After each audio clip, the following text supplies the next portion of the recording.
กลับมาที่รายการเส้นทางนักขายนะครับช่วงนี้เป็นช่วงวิเคราะห์จุดขายท่านผู้ชมครับเชื่อหรือไม่นะครับว่าอาชีพหมอเองนั้นเองในสังคมไทยเองก็เป็นที่ยอมรับนะครับแต่วันนี้เองมีคุณหมอท่านหนึ่งครับกระโดดเข้ามาในแวดวงของการทำขายตรงอย่างเต็มตัวครับท่านเองประสบความสำเร็จมากมายวันนี้รายการของเรานะครับต้องเชิญท่านเข้ามาเพื่อจะพูดคุยกันถึงความสำเร็จแล้วก็บริษัทที่ท่านกำลังดำเนินการอยู่นี้เป็นบริษัทอะไรครับวันนี้รายการของเราได้รับเกียรติอย่างยิ่งครับจากนายแพทย์สิทธวีเกียรติชวนันท์ครับท่านเองประธานผู้ก่อตั้งท่านไม่ได้มาคนเดียวครับท่านมากับคุณนพกิจนิธิเลิศวิจิตรครับท่านเองเป็นกรรมการผู้จัดการบริษัท Success More Being จำกัดทั้งสองท่านอยู่กับเราในรายการแล้วครับสวัสดีทั้งสองท่านครับครับสวัสดีครับครับก่อนอื่นผมต้องขออนุญาตเรียนถามคุณหมอก่อนนะครับว่าอยากให้คุณหมอเริ่มต้นแนะนำนะครับว่ามีความเป็นมาอย่างไรนะครับแล้วก็ Success More มีความเป็นมาอย่างไรบ้างใช่ครับด้วยความยินดีครับผมนายแพทย์สิทธวีเกียรติชวนันท์ครับผมเป็นแพทย์ผู้เชี่ยวชาญทางด้านหูคอจมูกครับเคยทำงานอยู่ในโรงพยาบาลนะครับเป็นเวลา20 ปีโดยรับราชการนะครับแล้วก็ในช่วงที่ทำราชการเนี่ยก็เปิดคลินิกส่วนตัวเป็นคลินิกหูคอจมูกนะครับแต่ในช่วงหลายปีที่ผ่านมาก็มาทำคลินิกความสวยความงามนะครับปัจจุบันก็เป็นเจ้าของคลินิกความงามและสถานนะครับความงามถึง8แห่งด้วยกันนะครับสำหรับในธุรกิจเครือข่ายก็มีประสบการณ์นะครับเข้าร่วมธุรกิจเครือข่ายเมื่อ16 ปีที่แล้วแล้วก็ทำด้วยความตั้งใจจนสามารถประสบความสำเร็จนะครับจนได้รับรางวัลขายตรงดีเด่นของสมาคมขายตรงไทยเมื่อปี 2546 ครับนี่คือประวัติสั้นๆของผมครับเรียกว่าเป็นความน่าภาคภูมิใจแล้วก็เดินในแวดวงเรียกว่าในแวดวงขายตรงเนี่ยคุณหมอก็ไม่ได้เป็นน้องใหม่ละนะครับตัวคุณหมอเองก็มีการเรียนรู้ลงมือทำมายาวนานทีเดียวครับ16 ปีเนาะ16 ปีเต็มครับผมอยากเรียนถามคุณนพกิจครับว่ามีความเป็นมาอย่างไรบ้างในการที่จะเข้ามาในแวดวงของขายตรงณวันนี้ครับผมเองก็เป็นเพื่อนรักกับหมอสิทธวีไม่ได้เป็นหมอแต่คนอื่นดูบุคลิกน่าจะเป็นหมอเหมือนกันจริงๆแล้วแบ็กกราวด์ผมนี่จบสายด้านบริหารธุรกิจจบ MBA การเงินจากนิด้าปริญญาตรีทางด้านการตลาดนะครับก็เป็นนักเรียนทุนของธนาคารประสบการณ์ในหมวกของการบริหารเนี่ยเริ่มตั้งแต่เป็นผู้อำนวยการฝ่ายสินเชื่อของบริษัทเงินทุนแล้วมีโอกาสไปเป็นผู้จัดการฝ่ายขายของบริษัทขายตรงอยู่2 บริษัทและสุดท้ายก่อนที่จะมาบริหารที่ Success More ก็เป็นผู้บริหารระดับผู้อำนวยการฝ่ายขายของบริษัทเครือข่ายแห่งหนึ่งนะครับในหมวกของฝ่ายบริหารแล้วเนี่ยในระหว่างทางผมก็มีโอกาสเป็นวิทยากรฝึกอบรมมา10 กว่าปีรวมถึงมีโอกาสไปสัมผัสบทบาทของการเป็นนักธุรกิจเครือข่ายอีกร่วม10 ปีเช่นเดียวกันนะครับแสดงว่าทั้งสองท่านเองก็เรียกได้ว่ามีประสบการณ์ในธุรกิจเครือข่ายมาก่อนผมเรียกว่าโชคโชนต้องใช้คำว่าโชคโชนแต่ว่าความคุ้นเคยดีในแวดวงของการขายตรงนะครับผมอยากไปถามคุณหมอดีกว่านะเมื่อกี้ผมเห็นคุณหมอพูดถึงเรื่องของการเปิด8 สาขาธุรกิจความงามต้องยอมรับกันตรงๆว่าณวันนี้เองเนี่ยทุกคนมองถึงธุรกิจความงามเนี่ยก็น่าจะไปได้ดีอยู่แล้วโดยเฉพาะจริงๆก็ไปได้ดีมากใช่สาขาความงามเนี่ยนะฮะอยากให้คุณหมอเล่านิดนึงว่าทำไมถึงต้องมาเปิด Success More Being วันนี้ครับการที่ผมตัดสินใจทำอะไรโดยเฉพาะอย่างยิ่งเริ่มตั้งแต่การเป็นแพทย์ผมก็เชื่อว่าอาชีพแพทย์เนี่ยสามารถช่วยเหลือทำให้คนมีสุขภาพชีวิตที่ดีขึ้นได้การเปิดคลินิกความงามก็สามารถที่จะช่วยทำให้คนมีผิวพรรณที่ดีขึ้นนะครับสิวฝ้าลดน้อยลงนะครับริ้วรอยตีนกาต่างๆดีขึ้นก็ทำให้สวยขึ้นหล่อขึ้นมีบุคลิกภาพที่ดีขึ้นได้ใช่ครับแต่ในเรื่องของธุรกิจเครือข่ายเนี่ยผมก็ด้วยความที่ผ่านการเรียนรู้มาเมื่อ16 ปีที่แล้วแล้วค้นพบว่าธุรกิจเครือข่ายมีศักยภาพที่ดีมากในเรื่องของการที่สามารถยกระดับคุณภาพชีวิตของคนนะครับสิ่งที่ผ่านมาในอดีตเนี่ยผมได้มุ่งมั่นทุ่มเทลงมือทำธุรกิจเครือข่ายด้วยความตั้งใจเข้าร่วมกับบริษัทอินเตอร์มาหลายค่ายด้วยกันครับอาจารย์จนสามารถประสบความสำเร็จมีรายได้มากกว่า1 ล้านบาทต่อเดือนในธุรกิจเครือข่ายจากประเทศสหรัฐอเมริกาถึง3 บริษัทด้วยกันนะครับแต่สิ่งที่เกิดขึ้นเนี่ยก็คือว่าเมื่อเราสามารถเติบโตในบริษัทต่างๆเหล่านั้นได้แล้วสิ่งที่ตามมาก็คือว่าเราไม่สามารถควบคุมความมั่นคงระยะยาวของธุรกิจนั้นได้เพราะมันมีปัจจัยบางหลายอย่างเนี่ยที่เราไม่สามารถควบคุมได้ครับอาจารย์นะครับจนเกิดแรงบันดาลใจสูงสุดในการที่จะก่อตั้ง Success More ขึ้นมาเพื่อเอาความรู้นะครับเอาความเข้าใจธุรกิจเนี่ยสามารถช่วยทำให้นักธุรกิจที่เข้ามาร่วมธุรกิจมีความคิดที่ถูกต้องในการทำธุรกิจมีความรู้ที่ถูกต้องในการทำธุรกิจและมีทักษะในการทำธุรกิจที่ถูกต้องเราก็สามารถทำให้คนคนหนึ่งที่ไม่มีความรู้ความเข้าใจเลยสามารถประสบความสำเร็จในธุรกิจของเราได้สถานความงาม8 สาขานี่ก็ยังเปิดดำเนินการอยู่ใช่ครับยังเปิดดำเนินการอยู่ครับอันนี้เรียกได้ว่าเป็นความสำเร็จอีกทางหนึ่ง นะครับที่นอกเหนือจากการเปิดความงามแล้วเรามาทำขายตรงด้วยนะ ใช่ ครับ ครับ ก็เรียกว่า เพราะเราได้มีโอกาสช่วยเหลือผู้คนมากก ครับ ว่า มีคนบอกว่าเปิดความงามนี่ทำให้คนมีความสุข แต่เวลาเราเปิดขายตรงเราเปิดธุรกิจเนี่ยทำให้คนเขาเรียกว่านอกจากมีความสุขแล้วยังอิ่มเอมนะครับความสุขแล้วก็เขาเรียกว่าความยั่งยืนในทาง ใช่ครับ อาชีพ สา ด้ มารถ วย เติมเต็มชีวิตในหลายด้านได้ครับอาจารย์ทั้งในเรื่องของการมีความรู้ที่เพิ่มมากขึ้น การพัฒนาตนเอง ครับ การเติมเต็มชีวิตในเรื่องของการท่องเที่ยว ครับ นะครับแน่นอนว่าสิ่งที่ได้ตามมาคือรายได้ที่เพิ่มมากขึ้น การมีความสุขมีเวลาเพิ่มมากขึ้นในการอยู่กับครอบครัวหรือบุคคลที่เรารัก ครับผมอยากถามคุณนพกิจนะฮะในฐานะที่คุณนพกิจเองก็เคยผ่านบริษัทนะครับมามากมายทั้งบริษัททั้งขายตรงด้วยแล้วก็บริษัทที่ไม่ได้ขายตรงด้วย ครับ คำถามง่ายๆนะครับข้อแตกต่างนะครับในการบริหารจัดการ success more ครับ นะครับกับบริษัททั่วๆไปมีความแตกต่างกันอย่างไรบ้าง ครับแน่นอนครับจากประสบการณ์ที่สำเร็จแล้วก็รักษาความสำเร็จไม่ได้จนกระทั่งเรากลั่นพบว่าถ้าจะเปิดบริษัททั้งทีเนี่ย ครับ ต้องมีความแตกต่างใน 3 จุดหลัก ครับ ๆนะครับจุดแรกเนี่ยเป็นสิ่งที่เรียกว่าองค์ประกอบหัวใจนั่นก็คือ เจ้าของกับผู้บริหารเนี่ยต้องเป็นคนคนเดียวกัน เมื่อ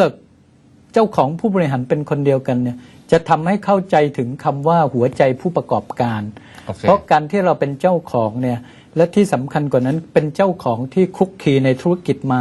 ทำให้เราเข้าใจธุรกิจ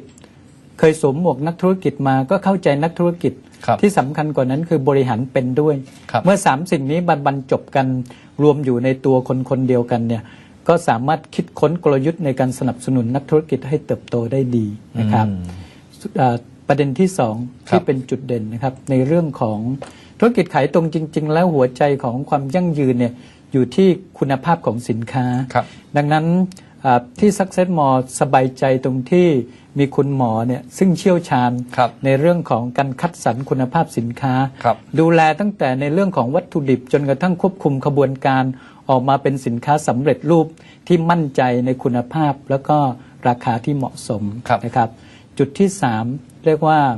เป็นวัฒนธรรมองค์กรแห่งการเรียนรู้เพื่อการสอนต่อนะครับ ครับ อาจารย์อยู่ในแวดวงของการศึกษาย่อมทราบดีนะครับ ครับ ว่าคนที่จะประสบความสำเร็จได้เนี่ยต้องเกิดจากการเรียนรู้ แล้วก็เปลี่ยนแปลงตนเอง ครับ แล้วสามารถช่วยกันไปสอนต่อได้ ครับ ในประเทศเราถ้ามีคนช่วยกันไปสอนต่อสิ่งที่ถูกต้องได้มากเนี่ยประเทศเราก็จะเจริญมากขึ้น ครับ ที่นี่เราก็จะจดจ่อในเรื่องของการทำให้คนเข้ามาเรียนรู้ในมุมมองของการเป็นครู เพราะเราจะต้องเรียนรู้ลึกแล้วไปสอนต่อคนอื่น ครับ โดยขบวนการที่ตกผลึกมาเนี่ยเป็นขบวนการที่เรียกว่าเรียนเสร็จฝึกฝนเสร็จประยุกต์ใช้เสร็จทำตัวเป็นแบบอย่าง แล้วค่อยไปสอนต่อนะครับนี่คือความแตกต่างที่เราใช้ในการขับเคลื่อน Success More นะครับ ครับแสดงว่าในหลาย ๆ บริษัทที่บางครั้ง ครับ เองเนี่ยผู้บริหารกับเจ้าของเป็นคนละคนกันเนี่ย ครับ บางครั้งความเข้าถึงทีมงานหรือว่าความเข้าถึงในทางธุรกิจเนี่ยก็คงจะไม่เหมือนกับคนที่เป็นผู้บริหารแล้วก็เป็นเจ้าของด้วย ถูกต้องครับ เพราะว่าค่านิยมจะแตกต่างกันนะค ครั รับ บ เจ้าของมีค่านิยมเน้นในเรื่องของการทำให้ธุรกิจเติบโตมั่นคงระยะยาว ครับ แต่ว่าถ้ามาเป็นมืออาชีพเนี่ยสิ่งที่มืออาชีพคิดสิ่งแรกก็คือทำยอดขายให้โตเร็ว ครับ ๆ เพื่อที่จะได้รางวัลที่มากขึ้น ครับ โดยอาจไม่สามารถบาลานซ์ระยะสั้นกับระยะยาวให้ลงตัว ครับ นี่คือความแตกต่างนะครับครับ เรียกได้ว่าอันนี้ก็ครบสูตรนะครับ มีทั้งคุณหมอด้วยที่จะเลือก ครับ คัดสรรผลิตภัณฑ์ ครับ ที่ นะครับ ดีที่มีคุณภาพ ใช่มีทั้งผู้บริหารมืออาชีพ ครับ นะครับผ่านทั้งมืออาชีพด้วยนะครับแล้วก็เป็นทั้งเขาเรียกว่าหุ้นส่วนด้วย ครับ ครับ ก็เลยทำให้องค์ประกอบครบ ใช่ครับอาจารย์ นะน่าสนใจผมอยากถามคุณนพกิจต่อนะครับในฐานะที่คุณนพกิจเองเนี่ยกลุ่มมองเห็นของการเป็นผู้บริหาร จากนี้ไปฮะกลยุทธ์ที่สำคัญที่จะใช้ในการขับเคลื่อน ครับ Success More เนี่ยมีอะไรบ้าง ครับเราใช้ 4 กลยุทธ์หลักด้วยกันนะครับ กลยุทธ์ที่ 1 เรียกว่ากลยุทธ์การสร้างนะครับ กลยุทธ์ที่ 2 กลยุทธ์ขยาย ครับ กลยุทธ์ที่ 3 กลยุทธ์การพัฒนา ครับ และ 4 เป็นกลยุทธ์เรื่องการสนับสนุน ครับ มาดูขยายความกันนิดนึงนะค ครั รับ ได้ครับ การสร้างในที่นี้มุ่งเน้นการสร้างแบรนด์ Success More ครับ เพื่อให้เป็นแบรนด์เครือข่ายความสุขของคนอย่างแท้จริง ครับ คำว่าเครือข่ายในที่นี้ไม่จำเป็นต้องเป็นเครือข่ายในเชิงธุรกิจ ครับ แต่หมายความถึงว่าใครก็แล้วแต่ที่เข้ามาสัมผัสกับ Success More เนี่ยก็จะมีโอกาสมีชีวิตที่ดีขึ้น และมีความสุขมากขึ้น ครับ จากความรู้ที่ได้ศึกษาจากระบบของ Success More ครับ นะครับนอกจากนั้น ยังมีเป้าหมายการสร้างแบรนด์ Success More ทุกวิถีทาง ให้เป็นแบรนด์ที่อยู่ใน Top of Mind อันดับ 5 ของคนไทยในอุตสาหกรรมเครือข่ายภายในปีหน้า นี่เป็นสิ่งที่เราจะมุ่งเน้นเรื่องแรกนะครับเรื่องของการสร้างแบรนด์เรื่องที่2เนี่ยเป็นเรื่องของการขยายเราก็จะมีการขยายสาขาเพื่อตอบโจทย์ในเรื่องของการบริการทั่วภูมิภาคในประเทศไทยนะครับโดยเฉพาะเปิดมาแค่2 เดือนเนี่ยเราก็มีสาขาที่กรุงเทพแล้วก็ที่หัดใหญ่ครับอันนี้สาขาที่ไหนฮะอันนี้ที่หัดใหญ่ก็ใหญ่โตนะฮะที่ขนาดหัดใหญ่ยังใหญ่โตแบบ4 ชั้นเรียกว่า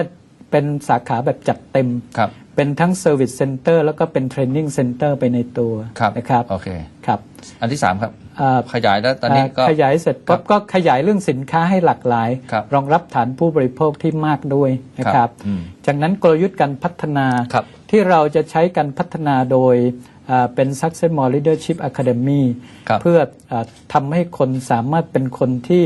เก่งงานนะครับเก่งคนเก่งคิดแล้วก็เก่งดำรงชีวิตถ้าคนคนหนึ่งสามารถเก่ง4เรื่องนี้เนี่ยถือว่าชีวิตประสบความสำเร็จละนะครับนี่คือเรื่องของการพัฒนานะครับจากนั้นเป็นเรื่องกลยุทธ์การสนับสนุนตั้งแต่เรื่องของอีเวนต์มาร์เก็ตติ้งที่เราจะจัดงานเอ็กซ์โปต่างๆเพื่อประชาสัมพันธ์สินค้าให้ลูกค้ามีโอกาสสัมผัสมีประสบการณ์เรื่องของการจัดกิจกรรมเพื่อประชาสัมพันธ์โอกาสทางธุรกิจนะครับอันนี้ก็เป็นการสนับสนุนด้านอีเวนต์มาร์เก็ตติ้งนอกจากนั้นก็ยังสนับสนุนในเรื่องของการตลาดเชิงออนไลน์มีระบบการสมัครการซื้อการขายผ่านระบบหน้าจอเพื่ออำนวยความสะดวกสำหรับลูกค้ากลุ่มที่ชอบในตลาดออนไลน์โดยเฉพาะนะครับจากนั้นก็สนับสนุนในส่วนของโปรโมชั่นที่ออกมาแล้วโดนทำให้คนอยากจะเข้าร่วมและมีพลังในการติดตามนะครับโดยเฉพาะช่วงนี้ก็จะมีโปรโมชั่นที่เชิญชวนนักธุรกิจของเราไปหาประสบการณ์ท่องเที่ยวต่างประเทศที่ประเทศเกาหลีที่รัสเซียและปีต่อๆไปก็มีท่องเรือเมดิเตอร์เรเนียนไปแอฟริกาใต้ไปสวิตเซอร์แลนด์อย่างนี้เป็นต้นนะครับเรียกได้ว่า4 กลยุทธ์สร้างขยายพัฒนาแล้วก็สนับสนุนครับใช่ครับเรียกว่าครอบคลุมทุกด้านแล้วนะถ้าเกิดว่ามองแล้วเนี่ยก็เรียกว่าความพร้อมนะครับแล้วก็สาขาณวันนี้มีกี่สาขาแล้วฮะที่เปิดหัดใหญ่กรุงเทพครับมี2 สาขานะครับก็คือที่หัดใหญ่กับกรุงเทพใช่ครับเพียงแค่2 เดือนก็2 สาขาละครับก็ถือว่าเป็นการขยายที่รวดเร็วนะเดือนละสาขาผมอยากย้อนถามคุณหมอบ้างนะครับอยากย้อนถามคุณหมอแน่นอนที่สุดเพราะว่าเมื่อกี้เราพูดถึงเรื่องการขยายการพัฒนาการสนับสนุนนะครับโดยเฉพาะเรื่องของการสนับสนุนนอกจากมีการโปรแกรมเที่ยวแล้วเนี่ยอยากเรียนคุณหมอถามคุณหมอเรื่องของแนวหรือแผนการจ่ายโบนัสนะครับอันนี้เป็นสิ่งหนึ่งที่หลายคนเองต้องมีคำถามแน่นอนใช่ครับใช่ครับในเรื่องของการจ่ายผลตอบแทนเนี่ยผมได้พยายามคิดว่ารูปแบบแผนอย่างไรถึงจะทำให้นักธุรกิจเข้ามาทำธุรกิจโดยเริ่มต้นได้ง่ายๆและที่สำคัญเนี่ยสามารถทำธุรกิจได้ประสบความสำเร็จตามลำดับแล้วที่สำคัญเมื่อประสบความสำเร็จแล้วได้ความมั่นคงระยะยาวจากธุรกิจจึงออกแบบแผนออกมาเป็นไซเคิลโบนัสแมทชิ่งซึ่งเป็นแผนนวัตกรรมใหม่ของโลกในปัจจุบันนี้ทำให้นักธุรกิจเนี่ยเข้ามาร่วมได้อย่างง่ายๆสามารถรับรายได้นะครับและสุดท้ายมีความมั่นคงระยะยาวเกิดขึ้นนะครับสำหรับในเรื่องของสินค้านะครับก็อยากจะบอกตรงนี้ว่าด้วยความที่เราต้องการทำให้ธุรกิจมีความมั่นคงระยะยาวเราก็มุ่งเน้นว่าเราจะต้องมีสินค้าให้ครบหลายๆกลุ่มด้วยกันเพื่อรองรับความหลากหลายทำให้เราสร้างเครือข่ายของผู้บริโภคได้อย่างแท้จริงนะครับโดยสินค้าในกลุ่มแรกเราจะเป็นสินค้าใช้สอยทั่วไปใช้สอยส่วนตัวทั่วไปที่เราเรียก personal care แล้วก็จะมีนะครับพวกยาสีฟันโรลออนต่างๆนะครับครีมอาบน้ำแชมพูอะไรต่างๆซึ่งจะมีเติมเข้ามามากขึ้นในอนาคตกลุ่มที่2ก็เป็นสินค้าที่ใช้ในบ้านเช่นน้ำยาซักผ้าน้ำยาปรับผ้านุ่มน้ำยาล้างจานอะไรต่างๆสินค้ากลุ่มนี้เป็นกลุ่มที่ทำให้คนตัดสินใจนะครับเปลี่ยนที่ซื้อสินค้ามาซื้อสินค้ากับ Success More ได้ง่ายขึ้นนะครับสินค้าในกลุ่มถัดไปก็จะเป็นสินค้าที่ช่วยทำให้สุขภาพร่างกายของเราแข็งแรงขึ้นป้องกันโรคภัยต่างๆที่มีโอกาสตามมานั่นก็คือกลุ่มสินค้าที่เกี่ยวกับอาหารเสริมซึ่งเราก็ตั้งชื่อกลุ่มว่านะครับ Nutrinalทำให้คนรับรู้แบรนด์ของเรามากขึ้นกลุ่มที่4ก็จะเป็นกลุ่มสินค้าเกี่ยวกับ Skin and Cosmetic เพราะเดี๋ยวนี้ทุกคนเนี่ยอยากจะมีผิวพรรณที่ดีขึ้นสดใสหน้าตาเต่งตึงขึ้นนะครับริ้วรอยต่างๆลดน้อยลงนะครับเราก็จะมีชุดสีสันนะครับเติมเข้ามาในอนาคตและกลุ่มสุดท้ายกลุ่มที่5ที่เราจะมีนั่นก็คือกลุ่มเพิ่มผลิตผลทางด้านการเกษตรก็จะทำให้เราเข้าถึง รากฐานของสังคมไทยได้ในการที่จะเปลี่ยนที่ซื้อสินค้าแล้วมาซื้อสินค้าในช็อปของ Success Mall ในอนาคตซึ่งเราจะมีสาขาทั่วทั้งประเทศในอนาคตนะครับเรียกได้ว่าแผนการจ่ายโบนัสก็เป็นแบบใหม่ใช่ครับเป็นแบบใหม่ย้ำอีกทีครับชื่ออะไรนะไซเคิลโบนัสใช่ครับเป็นนวัตกรรมของแผนแนวใหม่ของโลกโอเคครับปัจจุบันแล้ว Product ก็มีครอบคลุมทั้ง4ด้านเนาะใช้สอยทั่วไปพูดถึง Product เนี่ยใช้สอยทั่วไปในบ้านสุขภาพสกินเนี่ยอันนี้ก็เป็นสินค้าที่ใช้แล้วหมดไปลูกค้าก็ต้องกลับมาซื้อซ้ำไม่มีความยั่งยืนละไม่มีหมายความไม่ต้องใช้อะไรที่มันยาวนานอะไรนะที่บางทีแบบไม่มีการเปลี่ยนแปลงเพราะฉะนั้นเราคนขายถ้าเกิดว่าใช้แล้วหมดไปเราก็แฮปปี้นะใช่ครับเพราะว่าลูกค้าก็จะกลับมาซื้ออีกแล้วถ้าเรามีสาขาบริการอยู่ในแต่ละจังหวัดทำให้คนสามารถเข้าไปเลือกซื้อสินค้าหยิบใส่ตะกร้าแล้วก็มาจ่ายเงินที่เคาน์เตอร์ครับก็ทำให้ง่ายขึ้นในการเข้าถึงเพราะผมอยากเรียนถามคุณนพกิจบ้างนะครับการเข้าเป็นสมาชิกแล้วก็การรับรายได้เนี่ยนะครับของ Success Mall เนี่ยทำได้อย่างไรบ้างครับการเข้าเป็นสมาชิกของ Success Mall นี่ถือว่าง่ายมากเลยเพียงแค่มีเงิน300 บาทเนี่ยก็เริ่มต้นเข้ามาเป็นสมาชิกได้ชุดคู่มือเริ่มต้นธุรกิจได้รับประกันอุบัติเหตุวงเงิน 100,000 บาทจากบริษัททิพยประกันภัยนะครับนอกจากนั้นยังได้สิทธิ์ในการเข้ามาเรียนรู้หลักสูตรสัมมนาดีๆจากบริษัท Success Mall นะครับจากนั้นเมื่อเราซื้อกินซื้อใช้หรือขายบางส่วนจนสะสมยอดได้ครบ 3,000 บาทเท่านั้นเนี่ยก็สามารถรับรายได้ตามแผนครบทุกข้อของบริษัทละครับแต่ถ้าเราเก่งกว่านั้นขยันกว่านั้นขายจนสะสมได้ยอดประมาณสัก 12,000 บาทเนี่ยก็มีสิทธิ์รับรายได้เต็มแม็กทุกข้อของ Success Mall ครับที่ง่ายกว่านั้นก็คือในแต่ละเดือนที่ทำผลงานเพื่อรับคอมมิชชั่นหลักหมื่นหลักแสนจาก Success Mall เนี่ยเพียงแค่รักษายอด 1,000 บาทเท่านั้นเองก็มีสิทธิ์รับรายได้ตามที่ผมได้พูดคุยไปนะครับเปิดมา2 เดือนเนี่ยมีนักธุรกิจที่สามารถรับรายได้หลักหมื่นขึ้นไปอยู่23 ท่านนะครับแล้วรับหลักแสนขึ้นไปอยู่3 ท่านก็ถือว่าเป็นแผนที่เข้าง่ายแล้วก็ทำง่ายเพราะเรามีระบบการพัฒนาความรู้เพื่อให้ลงมือทำที่เกิดผลลัพธ์ได้อย่างแท้จริงนะครับพูดถึงก็เวลาสั้นๆนี้ได้รายได้นี้ถ้าเป็นหลักแสนนี่ก็ถือว่าสั้นมากนะฮะในช่วงเวลาแค่2-3 เดือนที่ผ่านมาผมอยากเรียนถามคุณหมอดีกว่าแต่ถ้าเกิดว่าเรามองแล้วเนี่ยณวันนี้เองเราพูดถึงตัวบ่งชี้ในเรื่องของความสำเร็จนะครับว่าธุรกิจนะว่าทำธุรกิจSuccess Mall แล้วเนี่ยจะสำเร็จแล้วก็มีความยั่งยืนอย่างไรนะฮะคือการที่จะทำให้ธุรกิจมีความมั่นคงระยะยาวจนทำให้นักธุรกิจเข้ามาร่วมธุรกิจแล้วสามารถส่งต่อความสำเร็จได้นั้นเนี่ยผมมองเห็นว่าในเรื่องของสินค้าเนี่ยต้องเกิดผู้บริโภคซ้ำจริงๆหรือว่ามีคนที่รักสินค้าและราคาต้องไม่สูงเกินไปทำให้เขาสามารถเปลี่ยนที่ซื้อสินค้าได้ก็จะทำให้เราสร้างเครือข่ายผู้บริโภคได้นะครับอย่างแท้จริงนะครับนี่คือความมั่นคงข้อแรกสำหรับความมั่นคงข้อถัดมาเนี่ยเป็นในเรื่องของการที่เราต้องมีกฎจรรยาบรรณที่เข้มนะทำให้นักธุรกิจที่เข้ามาร่วมทำธุรกิจเนี่ยอยู่บนพื้นฐานเดียวกันมาตรฐานเดียวกันไม่มีดับเบิลสแตนดาร์ดหรือ2 มาตรฐานเกิดขึ้นนะฮะตรงนี้ก็จะทำให้นักธุรกิจมีความอยู่ร่วมกันนะครับได้อย่างมีวินัยนะครับตามกรอบความมั่นคงของบริษัทในเรื่องถัดมาที่เป็นเรื่องของการที่จะทำให้บริษัทเนี่ยมั่นคงก็คือในเรื่องของการที่เรามี Success Mall Leadership Academy ทำให้เราได้มีโอกาสช่วยเหลือคนคนหนึ่งซึ่งไม่มีความรู้ไม่มีประสบการณ์ในธุรกิจมาก่อนค่อยๆเปลี่ยนความคิดนะครับที่ถูกต้องเรียนรู้วิธีการที่ถูกต้องได้ทักษะนะครับโดยความรู้ความเข้าใจจากเราสุดท้ายเขาเป็นนักธุรกิจที่ยกระดับและสามารถประสบความสำเร็จตรงนี้ก็เป็นความมั่นคงยั่งยืนของ Success Mall ของเราแล้วที่สุดท้ายเลยก็คือในเรื่องของการสร้างวัฒนธรรมองค์กรที่ดีซึ่งแน่ชัดครับว่าผมมีเจตนารมณ์แน่วแน่ในการที่จะทำให้นักธุรกิจเข้ามาร่วมทำธุรกิจอยู่บนวัฒนธรรมเดียวกันมีค่านิยมที่ตรงกันมีความซื่อสัตย์มีความจริงใจมีความยุติธรรมแบ่งปันเอื้อเฟื้อเผื่อแผ่นะครับแล้วเป็นคนที่ชอบเรียนรู้และพัฒนาตนเองตรงนี้ก็เป็นเรื่องราวที่เกี่ยวกับความมั่นคงของธุรกิจ Success Mall ในระยะยาวทั้งสิ้นถ้าอย่างนั้นเองถ้าเรามองในเรื่องของวันนี้เป็นวันจุดเริ่มต้นใช่ครับคุณหมอก็จะมองว่า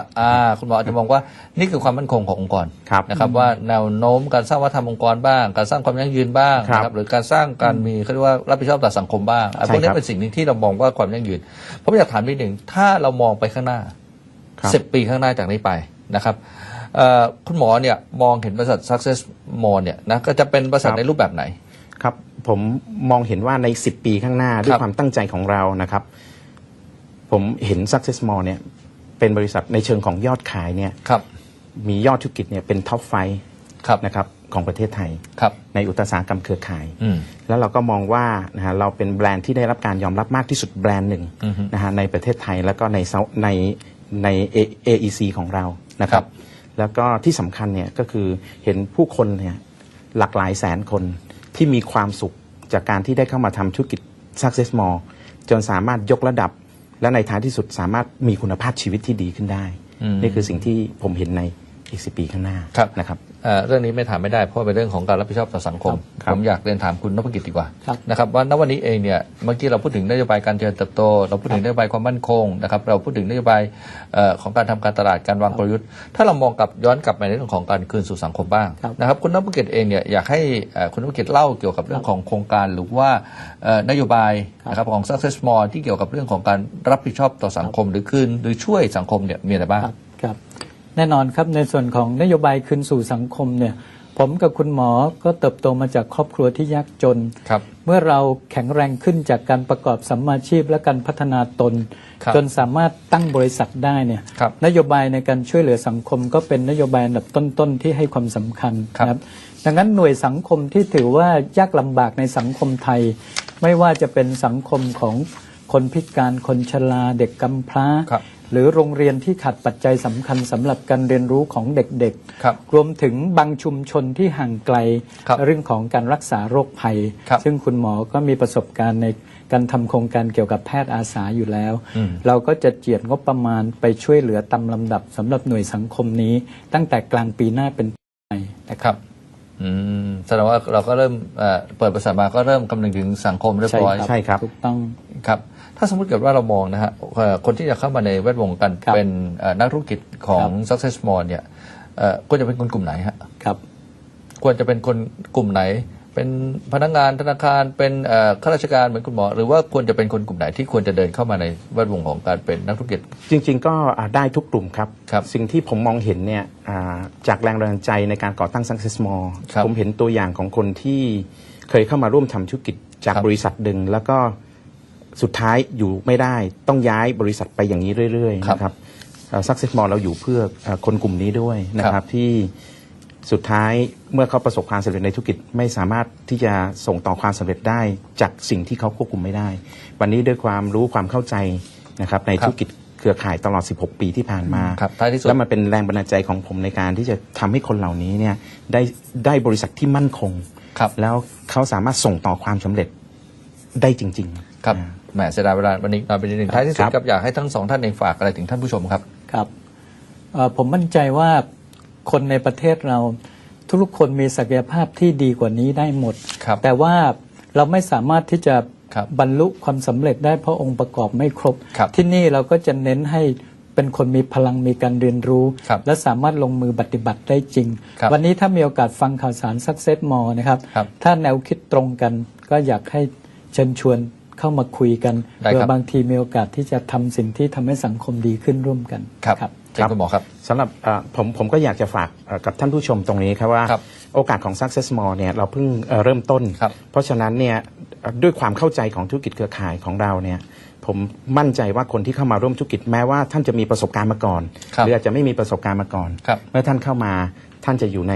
บริษัทที่ถูกต้อง ครับ นั่นก็คือท่านจะได้เรียนรู้แนวคิดใหม่ ครับ ๆนะครับความรู้ใหม่ๆ แล้วก็ทักษะต่าง ครับ ๆ ที่เรามีระบบการฝึกอบรม ครับ จาก Success Mall Academy ทำให้ ครับ ทุกท่านเข้ามาแล้วมีโอกาสประสบความสำเร็จ และแน่นอนที่สุดเมื่อท่านประสบความสำเร็จแล้ว ได้ความมั่นคงระยะยาวกับธุรกิจ Success Mall ด้วยครับ ครับรายการเส้นทางนักขายต้องขอบคุณคุณหมอสิทธวีเกียรติชวนันท์ครับประธานผู้ก่อตั้ง แล้วก็คุณนพกิจนิธิเลิศวิจิตรครับกรรมการผู้จัดการบริษัท Success Mall Being จำกัดต้องขอบคุณทั้งสองท่านครับขอบคุณครับ